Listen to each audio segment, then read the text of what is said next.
were going through the process, and when the other 18,000 agency officers were going through, first, why do you want to be a police officer? Because I want to serve and I want to do these amazing things and I want to make a difference, right? Mm-hmm. That's the line that is given. Now, to some people, they really believe that all down in their toes. Right. To other folks, that's the block I need to check in order to get to the next phase of processing. Right. You know? Right. So, again, but they have to understand that, okay, you might have said that in the interview and you may not believe it, but guess what? When you come to work in this district or in this agency, that is what we do. Right. And if you don't do that, there are going to be repercussions, you know? And subsequently, from the community perspective, the community needs to say to themselves, in this community, this is the standard of behavior that we will accept. Because think about what you said earlier. Growing up in Chicago, and I remember growing up in Baltimore. If I stepped outside and did something sideways, my neighbor, Miss Carrington, and she would tighten you up, you know, and you didn't talk back. Right. You didn't challenge it. You just knew what to expect when you got home. And your parents would tighten you up. That's right. Because the neighborhood said, this is the standard of behavior that you're going to have here. Right. If you're going to be as successful as a member of this community. Anything else is unacceptable. And that's what we all experience, you know, right. Getting, you know, your mother getting a report that you acted up in school, or the pastor. You remember the pastor in church would stop the sermon. Don't make me have to come up in that balcony and deal with you. Not a good day. It wasn't going to be a good day. Yes, sir. You know, or you must say, Deacon Smith said he had to speak to you this morning. Is that true? You know, that there was a standard of behavior that was accepted and not accepted. Yes, sir. And so I say that has to happen in the community. That has to happen in law enforcement. Now I totally agree with what you were saying.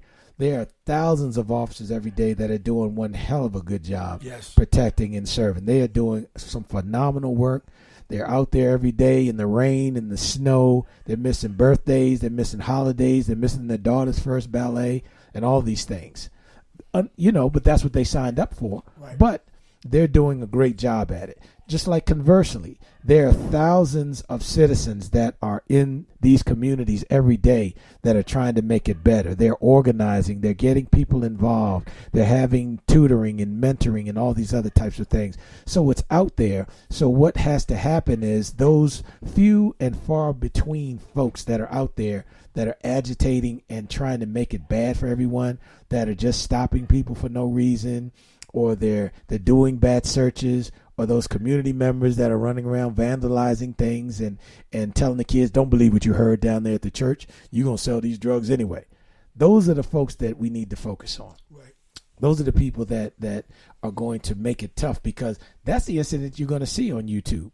You're not going to see Miss Johnson in her muffin baking class.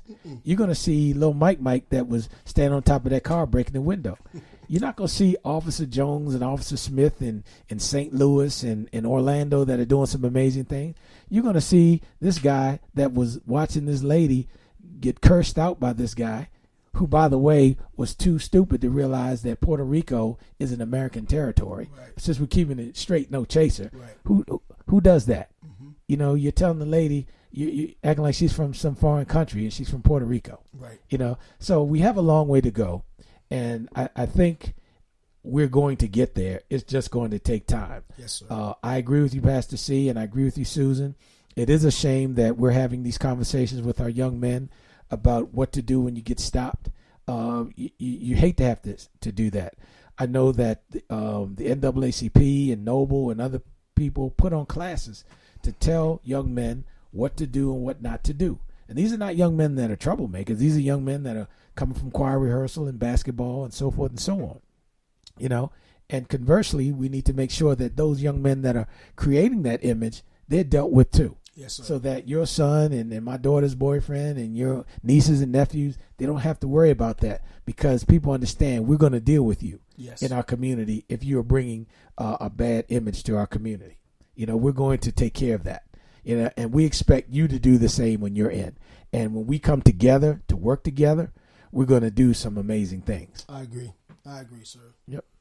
So with that being said, we're going to close this out. Pastor C, as always, want to get some parting words from you, sir, and then we are going to get ready for next week. I would say that this was a great conversation, and we did not even tip the iceberg in this particular conversation. It is very vast.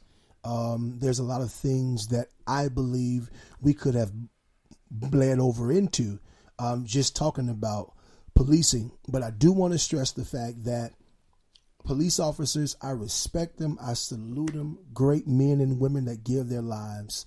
I think that in every leadership position, there are a few that makes it bad for everybody. Just like with the church and me being a pastor, I have to work extra hard to let people know that everybody who's clergy is not what you think. That's right. That's right. So someone has to uphold the integrity to what they sworn to or what they sworn into. And so my thing is, this is a great discussion. Those of you who are listening, call in, talk to us. Let us hear your points as well.